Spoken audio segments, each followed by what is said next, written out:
오늘 우리에게 주시는 하나님의 말씀은 마가복음 10장 36절부터 37절, 마태복음 27장 38절 말씀입니다.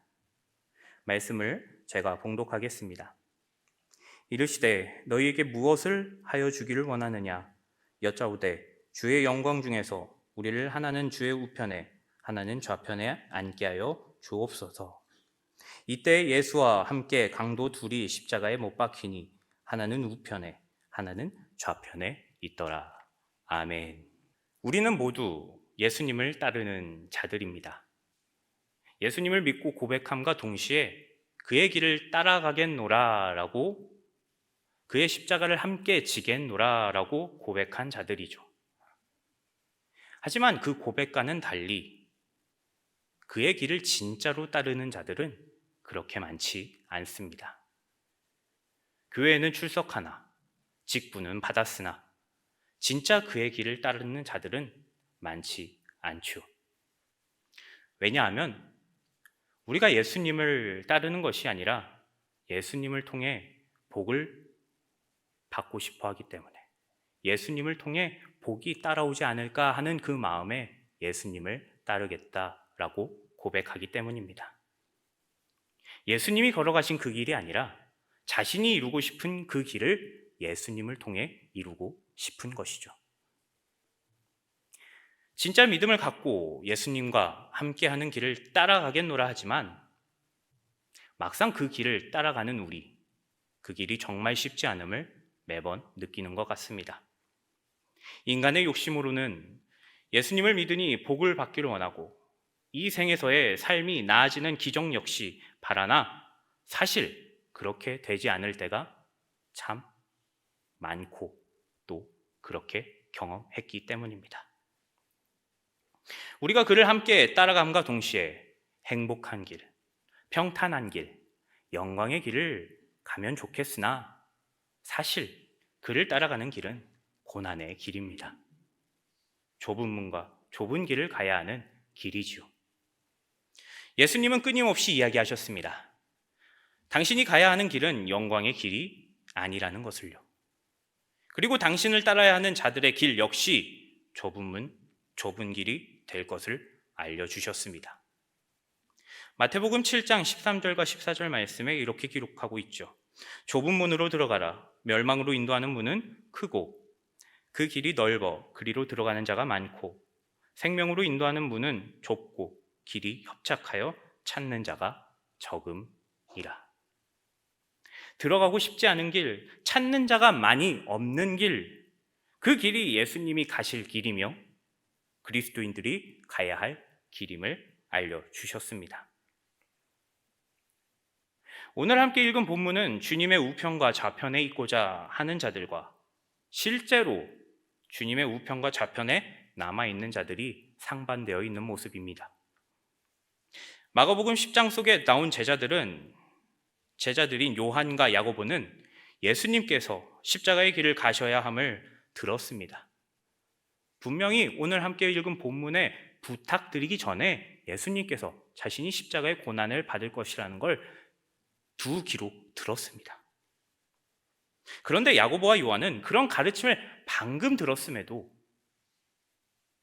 주님께 구하는 것을 자신의 영광을 위해 구했습니다. 마가복음 10장 36절 37절 다시 읽도록 하겠습니다. 이르시되 너희에게 무엇을 하여 주기를 원하느냐 여짜오되 주의 영광 중에서 우리를 하나는 주의 우편에 하나는 좌편에 앉게 하여 주옵소서. 이 말을 풀어서 이야기하면요, 어떤 것이냐면 주께서 나중에 영광의 자리에 오르실 거 아닙니까? 그렇다면 그때 제가 당신의 옆에 있게 하여 주시옵소서. 우편과 좌편에 앉아 큰 자리, 큰 명예, 권력을 내가 누리고 싶습니다. 당신이 가시는 길은 제가 모르겠고 제가 바라는 이 영광의 길대로 살게 하여 주시옵소서. 제가 바라는 그 길을 걷게 하여 주시옵소서 라고 이 둘은 이야기한 것이죠. 그러나 오늘 함께 읽은 또 다른 본문인 마태복음 27장 38절을 보면 실제로 예수님과 함께 해야 할 우편과 좌편은 어떤 자리인지 이렇게 나와 있습니다. 이때 예수와 함께 강도 둘이 십자가에 못 박히니 하나는 우편에 하나는 좌편에 있더라. 그들이 바라던 영광의 자리가 아니었습니다. 십자가에 함께 못 박혀야 하는 자리. 그런 자리가 바로 예수님의 옆자리입니다. 우리가 함께 예수를 따른다고 고백했다면 우리는 이 사실을 기억해야 합니다. 좁은 길, 함께 십자가를 지고 십자가에 못 박히는 길, 그 길이 진짜 예수님을 따르는 길임을 말입니다. 사실 우리 역시도 요한과 야고보와 같은 마음으로 예수님을 믿고 싶어 합니다. 예수님을 믿음을 통해서 무언가 잘 되고 이 생에서 많은 것을 갖고 누리고 싶어 하죠. 영광과 이득을 바라며 예수님을 따른다라고 고백하는 자들도 있을 것입니다. 하지만 이런 마음을 가진 자들은 오늘만 있었던 것은 아니었습니다. 예수님을 따라가면 영광의 길을 걸을 줄 아는 사람들은 사실 성경에서부터 쭉 있었죠. 예수님이 이 땅에 오심과 동시에 정치적인 해방을 이루실 분인 줄 아는 사람들이 대부분이었습니다. 당시 이스라엘은 로마의 통치를 받고 있었습니다. 이미 바벨론과 아수르를 통해 멸망된 이후에 제대로 된 나라를 형성하지 못하고 주변 나라에 휘둘리던 때였습니다. 페르시아, 그리스, 로마라는 강대국들이 세력을 형성하면서 지중해에 인접했던 이스라엘은 계속해서 다른 강대국의 외세의 지배를 받아야만 했죠. 그렇게 오랜 시간, 거의 600년이 넘는 시기 동안 자신들의 나라도 주권도 없이 살아왔던 그들의 오랜 수건이 무엇이었겠습니까? 바로 해방이었습니다. 그래서 성경에서 예언한 메시아, 그 메시아는 정치적으로 이스라엘을 세우고 해방시키고 힘으로 주변 나라들을 제압할 만한 강력한 메시아, 정치적인 메시아가 올 것으로 기대하고 알고 있었습니다.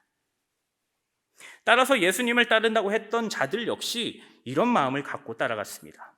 예수님을 따라 정치적으로 한 자리를 차지하기 위한 마음, 영광을 얻고자 하는 마음, 자신의 이익과 떨어질 콩고물을 받아먹으려는 마음, 그런 마음으로 따른 자들이 바로 유대인들이었습니다. 이런 마음을 갖고 있던 세력들이 있었는데 먼저는 종교 지도자들이었습니다. 바리새인, 제사장, 장로 그룹들이었죠. 그들은 메시아가 와서 정치적 해방을 이루게 된다면 얻게 될 권력을 기대하던 사람들이었습니다. 이미 종교적인 기득권을 갖고 있었으나 그들이 기대한 그 메시아, 이상향, 이미지가 그대로 온다면 그들의 기득권이 더욱 공고해질 것을 믿고 알고 있었죠. 그런데 그들이 기대하던 메시아의 이상향은 예수님은 달랐습니다. 다른 행보를 걷고 있던 분이 바로 예수님이었죠. 예수님은 기존의 종교인들이 잘못하고 있는 것들을 모두 비판하셨습니다. 영혼에는 관심이 없이 자신들이 가진 것들을 챙기기에만 급급했던 그들의 행태를 비판하셨습니다. 그러다 보니 이들은 예수님이 자신들이 갖고 있던 권력을 모두 비판하고 기득권을 가져가려고 한다라고 느꼈습니다. 메시아를 통해 자신들의 기득권, 자신들의 권력이 더 공고해질 줄 알았더만 예수님이 그것을 방해하기 시작한 것입니다. 그런데 이렇게 적대적으로 대놓고 반대하던 자들이 있었던 반면 예수님을 따르던 자들 역시 자신 안에 영광의 길을 가고자 하는 마음이 있었습니다. 먼저는 베드로 역시 이 마음을 갖고 있었죠. 베드로가 처음으로 예수님을 그리스도로 고백한 그 순간, 그 고백을 들은 후에 예수님은 십자가에 고난받으셔야 함을 다시 한 번 더 알려주셨습니다. 강조하시면서 알려주셨죠. 마태복음 16장 21절에 그 모습이 이렇게 기록되어 있습니다. 이때로부터 예수 그리스도께서 자기가 예루살렘에 올라가 장로들과 대제사장들과 서기관들에게 많은 고난을 받고 죽임을 당하고 제3일에 살아나야 할 것을 제자들에게 비로소 나타내시니.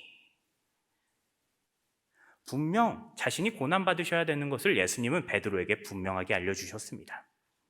그런데 베드로가 생각했던 메시아, 즉 그리스도의 모습은 그것이 아니었던 것이었습니다.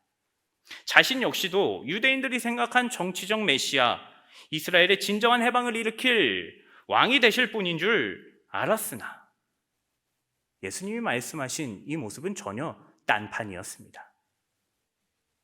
예수님께서 이 땅에서의 영광을 모두 저버리고 십자가의 고난을 받으셔야 한다니, 이것이 베드로로서 마음에 부조화가 일어난 것입니다. 받아들일 수가 없게 된 것이죠. 그래서 베드로도 이렇게 예수님께 말을 합니다. 마태복음 16장 22절과 23절 하반절 말씀. 베드로가 예수를 붙들고 항변하여 이르되 주여 그리 마옵소서, 이 일이 결코 주께 미치지 아니하리이다. 내가 하나님의 일을 생각하지 아니하고 도리어 사람의 일을 생각하는도다 하시고. 베드로가 먼저 예수님을 붙잡고 이렇게 이야기한 겁니다. 예수여, 그 일이 절대 일어나서는 안 됩니다. 정치적으로 우리를 해방시켜 주셔야 되지 않습니까? 그를 통해 우리 역시도 그 영광의 길을 따라가야 하지 않습니까? 그 일이 어떻게 일어나겠습니까? 라고 예수님을 붙들고 따지듯이 항변하여 말한 것이죠. 이에 예수님은 베드로의 이 마음이 하나님의 마음이 아니란 걸 명확히 알려주신 것입니다. 사람의 마음으로, 사람의 일로 메시아를 생각하지 말라. 하나님의 일은 나를 통해 영광을 얻는 것이 아니야 라고 단호하게 말씀하신 것이죠. 베드로뿐만 아니라 제자들 역시 마찬가지였습니다. 마태복음 20장에는 세베대의 아들의 어머니가 예수님께 나오는 장면이 있습니다. 이 어머니가 예수님 앞에 나와서 자신의 아들들이 예수를 열심히 따르고 있으니 제발 나중에 큰 자리에 오르시면 자신의 아들들을 당신의 우편과 좌편에 있게 해달라고 간곡히 부탁합니다. 마태복음 20장 20절과 21절 말씀. 그때 세베대의 아들의 어머니가 그 아들들을 데리고 예수께 와서 절하며 무엇을 구하니 예수께서 이르시되 무엇을 원하느냐 이르되 나의 이 두 아들을 주의 나라에서 하나는 주의 우편에 하나는 주의 좌편에 앉게 명하소서. 자신의 아들이 예수님의 1인자, 2인자가 되어서 이 세상의 권력을 누릴 수 있도록 이 어머니가 부탁한 것입니다. 그런데 이 어머니의 마음이야 당연히 부모의 마음이니까 그렇다 칩시다. 그런데 그 말을 듣고 있던 10명의 제자들, 그 제자들 역시 이것에 이렇게 반응합니다. 마태복음 20장 24절 말씀. 10 제자가 듣고 그 두 형제에 대하여 분이 여기거늘. 다시 한 번 더요. 그 세베대의 아들들의 어머니가 이렇게 부탁했을 때 10 제자들이 어떻게 했다고요? 10 제자가 듣고 그 두 형제에 대하여 분이 여겼다. 이 사람들이 그 말을 듣고 왜 분이 여겼을까요? 예수님의 옆자리 1인자, 2인자를 자신이 해야 했기 때문이었습니다. 내가 예수께 잘 보여서 그 큰 자리를 오르고 싶었던 그들의 마음이 이 모습에 투영되었던 것이죠. 그렇다 보니 그렇게 말하는 이 세베대의 아들들의 어머니를 보고 그리고 야고보와 요한을 보고 화가 나고 분이 날 수밖에 없었던 것입니다.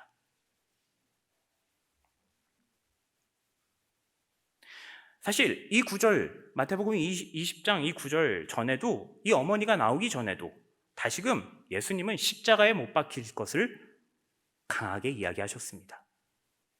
제자들에게 다시금 자신의 사명, 그리고 제자들이 따를 때 가야 할 길을 분명하게 말씀해 놓으셨죠. 그러나 제자들은 그것에 관심이 없었습니다. 그의 우편에, 좌편에 앉는 것, 그것에만 관심이 있었죠. 그러니 자신이 아니라 다른 자가 그 자리에 오른다라는 것이 인정이 안 되는 것입니다. 화가 나는 것입니다. 치밀어 오르고 질투가 나고 그렇게 이야기하는 자를 향해 분을 내고 싶어 했던 것이죠. 마지막으로 유대인들, 예수님을 따르던 많은 회중들 역시도 예수님을 따르나 영광의 길을 바라며 따랐습니다.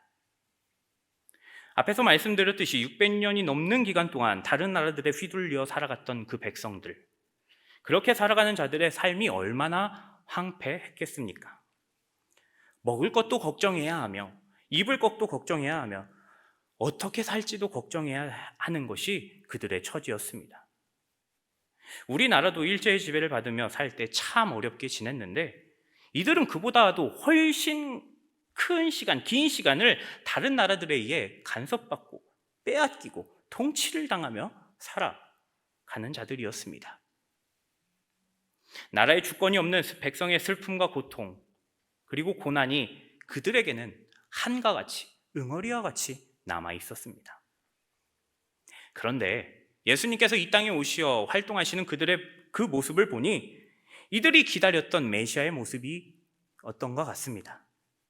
지금까지 억울하고 비참하게 살았던 삶, 자신들의 비루한 삶을 이제 영광의 삶으로 바꿔줄 새로운 혁명자의 모습이 그 예수님의 모습 가운데 보였다라는 겁니다. 그러다 보니 유대인들, 예수님을 따르던 자들은 예수님을 왕으로 추대하려고 했습니다. 그에게 정치적인 능력을 바라면서 말이죠. 그들의 마음이 극적으로 보여진 장면이 바로 예수님께서 예루살렘에 입성했을 때였습니다. 예수님께서 예루살렘에 입성하게 되실 때 그들은 새로운 유대인의 왕으로 영접했습니다. 마태복음 21장 9절에 잘 나와 있는데요, 앞에서 가고 뒤에서 따르는 무리가 소리 높여 이르되 호산나 다윗의 자손이여 찬송하리로다 주의 이름으로 오시는 이여 가장 높은 곳에서 호산나 하더라. 예수님이 가시는 그 길에 왕이시라고 선포했던 것입니다. 자신의 나라, 이 영광의 길을 바라는 이 유대인들이 예수님을 왕으로 모시고 그들 역시 예수님을 통해 영광의 자리를 취하려고 했죠. 그러나 그렇게 수많은 무리들이 예수님을 따랐으나 예수님께서 잡히시고 십자가에 못 박혔을 때 정작 남아있던 자들은 없었습니다. 오히려 비난하고 조롱하는 세력으로 바뀌어 버렸죠. 예수님을 통해 영광을 얻으려던 자들, 그 자들은 모두 예수님을 저버렸습니다.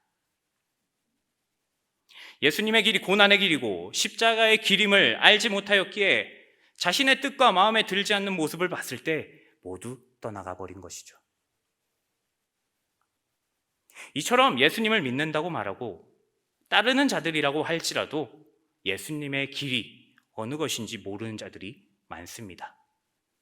그리고 예수님이 알려주신 이 고난의 길을 알지 못하는 자들은 결국 자신의 이익과 필요가 채워지지 않을 때 모두 떠나가 버립니다. 그래서 우리는 이 사실을 기억해야 합니다. 예수님이 알려주신 믿음의 길이 영광의 길이 아니라는 사실을요. 예수님을 믿는 자들이 가야 할 길은 고난과 순환의 길임을 우리는 분명하게 기억해야 합니다. 그렇다면 예수님을 진짜 믿는 사람은 어떤 사람일까요? 진짜 예수님을 믿는 자들은 어떻게 살아갈까요? 바로 십자가를 함께 지면서 살아갑니다. 십자가를 함께 지는 것이 예수님을 진짜 믿는 자들의 모습입니다. 자신의 이익과 필요를 위해 예수님을 믿는 것이 아니라 예수님을 따라 십자가의 길을 걷는 자들, 그 자들이 진짜 예수님을 믿고 따르는 자들입니다. 예수님은 우리에게 끊임없이 가르치셨습니다. 나를 통해서 이 땅에서 욕심과 욕망을 바라보는 자는 나를 따르지 못할 것이라고. 본인을 통해서 영광을 누리고 싶어하는 자들을 향해 세상의 가치를 가지고 너희가 나를 따를 수 없을 것이라고 거듭 말씀하셨습니다. 세베대의 아들들의 어머니가 그 일을 벌이고 난 뒤 예수님은 제자들을 데리고 이야기합니다. 너희가 세상의 통치자들처럼 권세를 부리고 욕심을 부리고 싶어하면 안 된다. 내가 이 땅에 왔을 때 그들처럼 권세를 부리고 욕심을 부리고 이득을 취하려 온 것이 아니다 라고 말씀하시면서 자신이 이 땅에 오신 이유를 다시 한 번 더 이렇게 말씀하시죠.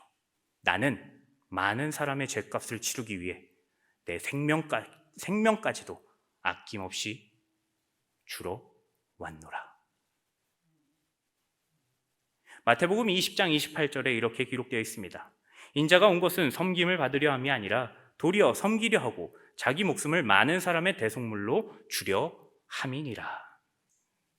예수님께서 유대인들이 바라던 것처럼 정치적으로 큰 권력을 얻기 위해, 투쟁하기 위해, 로마와 싸우기 위해 이 땅에 오신 것이 아닙니다. 자신의 목숨까지도 바치시고 죽음까지도 불사하시는 마음으로 우리에게 생명의 길을 주시기 위해, 생명을 주시기 위해, 영생을 주시기 위해 이 땅에 오셨습니다. 그래서 이런 자신의 목적과 반하는 세상의 가치를 추구하는 자들을 향해 예수님이 이렇게 말씀하신 것입니다. 자신을 따르려거든 나를 따라 십자가를 져야 한다. 마태복음 16장 24절에 예수님이 이렇게 분명하게 말씀하셨죠. 이에 예수께서 제자들에게 이르시되 누구든지 나를 따라오려거든 자기를 부인하고 자기 십자가를 지고 나를 따를 것이니라. 예수님 본인을 통해 영광을 얻으려고 하는 자들, 자신의 이득을 쌓으려는 자들은 예수님을 따라가는 자들이 아닙니다. 예수님을 따르고 믿는 자들이라면 내 만족, 유익, 욕심, 심지어 자신까지도 버리고 십자가를 지는 사람이어야 한다라는 것이죠. 예수님이 십자가 형벌을 위해 골고다 언덕에 오르셨을 때 자신의 십자가를 지고 본인께서 직접 올라가셨어야 했습니다.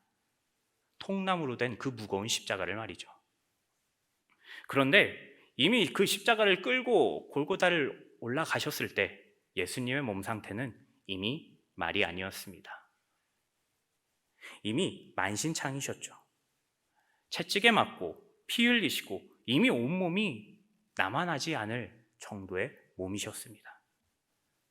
멀쩡한 상태에서 끌고 가더라도 그 십자가가 정말 무거웠을 텐데 그 십자가를 이 중한 상처를 가지고 있는 예수님께서 어찌 끌고 가실 수 있었겠습니까? 그래서 로마 군인들은 이 십자가를 대신 짊어질 사람 하나를 무리 중에서 뽑아 끌라고 합니다. 바로 구레네 사람 시몬이라는 사람이죠. 누가복음 23장 26절에 이렇게 기록되어 있습니다. 그들이 예수를 끌고 갈 때 시몬이라는 구레네 사람이 시골에서 오는 것을 붙들어 그에게 십자가를 지워 예수를 따르게 하더라. 구레네 사람 시몬이 십자가를 지라고 했을 때 과연 그의 마음이 편했을까요? 전혀 그럴 수 없었을 것입니다. 이미 회중은 예수님을 죽일 듯이 달려들고 있었습니다. 예수님이 받고 있는 그 조롱과 멸시를 본인 당사자가 아닐지라도 십자가를 끌면서, 십자가를 지면서 자기가 포화 속으로 들어가야 하는 상황이었습니다. 그리고 만에 하나 예수의 십자가를 졌다는 이유만으로 지고 갔다라는 소문이라도 들리게 된다면 시몬에 대해서 좋은 평가가 들릴 수도 없었을 것이죠. 그런데 아무리 싫다고 하더라도 강제로 그 십자가를 져야만 했습니다. 로마 군인이 나와서 그를 강제로 십자가를 지우게 했으니 말이죠. 로마 군대의 말을 듣지 않을 때 그들이 시몬을 어찌 행할지 모르는 일이니 내키지 않더라도, 하기 싫더라도 강제로 십자가를 져야만 하는 운명이었습니다. 강제로 메고 가야만 했던 그 길, 강제로 십자가를 지고 가야만 했던 그 시몬이었으나 시몬은 그 십자가를 지고 감을 통해 하나님의 구원의 역사에 들어오게 되었습니다. 세상이 지기 싫어하는 그 십자가를 예수님과 함께 짊어짐과 동시에 예수와 함께 동행하는 자가 되었죠. 진짜 예수님을 믿는 자가 되어 예수님의 십자가를 함께 진 자로 평생을 살아가게 됩니다. 함께 읽진 않았으나 로마서 16장에 나오는 루포라는 인물이 있습니다. 이 루포는 시몬의 아들이었습니다. 이 십자가를 진 구레네 사람 시몬의 아들이었죠. 그런데 그 루포가 초대교회에 큰 역할을 하는 지도자로 로마서 16장에 기록되어 있습니다. 즉, 이 시몬은 그 십자가를 짐과 동시에 예수님을 열심히 믿었고 그들의 자녀 역시 초대교회의 지도자로 잘 성장할 수 있도록 믿음을 가르치는 자로 살았다라는 것을 우리는 알 수 있죠. 그는 예수님을 따라 좁은 길을 걸은 자, 예수를 따라 끝까지 십자가의 길을 걸은 자로 살았습니다. 우리가 그리스도 예수의 사람들이라면 우리 역시도 십자가에 동참해야 합니다. 십자가를 함께 지고 십자가에 함께 못 박혀야 하죠.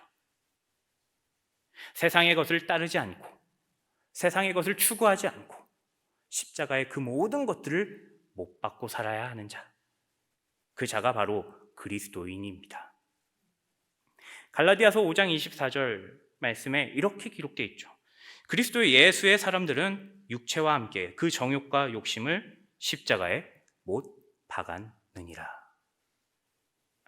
예수님을 통해 무엇을 얻고자 하는 그 욕심마저, 예수님을 통해 무엇을 이루고자 하는 그 욕심마저, 정욕마저 모두 십자가에 못 박는 자, 그 자가 예수 그리스도의 사람, 그리스도인이다라는 것입니다.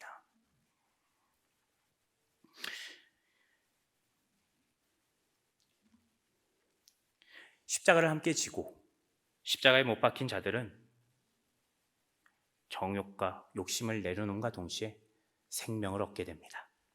생명을 누리게 되죠. 예수님을 통해 얻게 되는 생명이 우리 안에 풍성해집니다.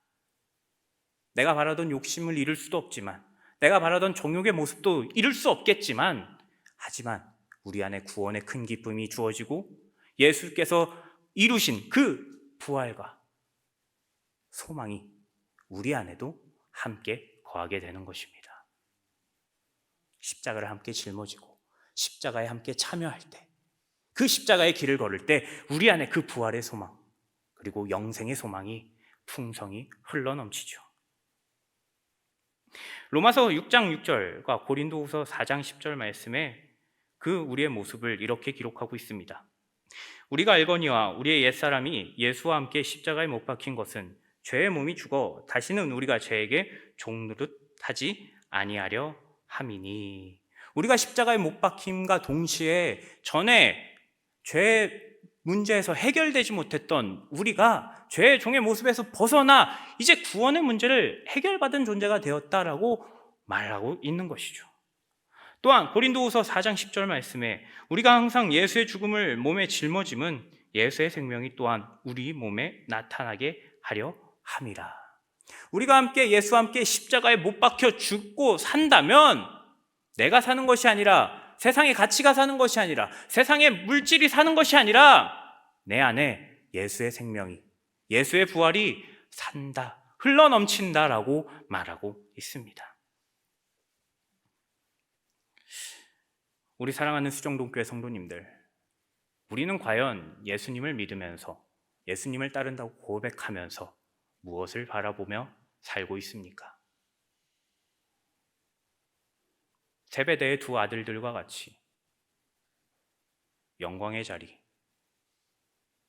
영광의 우편, 영광의 좌편에 앉고자 하십니까? 우리 안에 이 허망한 세상의 가치를 따르고 싶은 마음이 있었다면 오늘 이 말씀을 통해, 이 예배를 통해 함께 내려놓는 자들이 될 수 있기를 소망합니다. 나의 욕심과 정욕이 앞서 살았던 모습이 있다면 이 시간 함께 내려놓길 소망합니다. 예수님을 통해 이익을 얻고 영광을 얻으려던 그 거짓 믿음 역시 내려놓을 수 있기를 소망합니다. 예수님은 자신을 통해 이득을 바라지 말라라고 분명히 이야기하셨습니다. 자신을 따라오는 길은 세상의 유익이 아닌 좁은 문, 좁은 길임을 분명하게 알려주셨죠. 내 유익을 내려놓고 사는 것 결코 쉽지 않을 것입니다. 내가 바라던 세상의 영광이 잘못된 것임을 인정하기도 쉽지 않을 테시죠. 그리고 세상의 가치와 반대되는 길을 걸어가야 하기에 절대적으로 마음이 쉽지 않을 것입니다. 하지만 그 좁은 문, 좁은 길, 십자가를 지고 예수님을 따르는 길에는 생명이 있습니다. 구원이 있고 세상이 줄 수 없는 영원한 생명이 있습니다. 진짜 예수를 믿고 살아간다면, 그렇게 고백한다면 우리는 생명으로 이끄는 좁고 협착한 길을 따라 진정으로 예수님 우편과 좌편에 있을 수 있는 자들이 되어야 합니다. 예수님의 최후의 마지막에 함께 있던 자들, 그 자들은 어떤 자였습니까? 영광을 취하려던 베드로도 아니었습니다. 세베대의 아들들인 요한과 야고보도 아니었습니다. 예수를 왕으로 호칭하던 수많은 유대인들도 아니었습니다. 죄인인 자들이 예수님 우편과 좌편에 있었습니다. 그리고 십자가에 못 박힌 자들이 예수님의 최후의 순간에 우편과 좌편에 있었죠. 마태복음 27장 38절 말씀을 다시 한 번 더 읽도록 하겠습니다. 이때 예수와 함께 강도 둘이 십자가에 못 박히니 하나는 우편에 하나는 좌편에 있더라. 우리 역시 예수님을 진정으로 믿고 고백한다면 우리가 십자가에 못 박혀 살아야 합니다. 나의 영광과 유익과 만족, 나의 흑심과 욕망과 정욕, 나의 명예와 힘과 자아까지도 그 모든 것을 버리고 십자가를 따라 지는 사람, 그 사람이 진짜 예수님을 따르는 자들, 진짜 예수님을 믿는 사람입니다. 사도 바울은 자신의 모든 것을 버린 사람 중 하나였습니다. 쉬운 길, 넓은 길을 버리고 산 사람이었죠. 바울은 유대인으로서,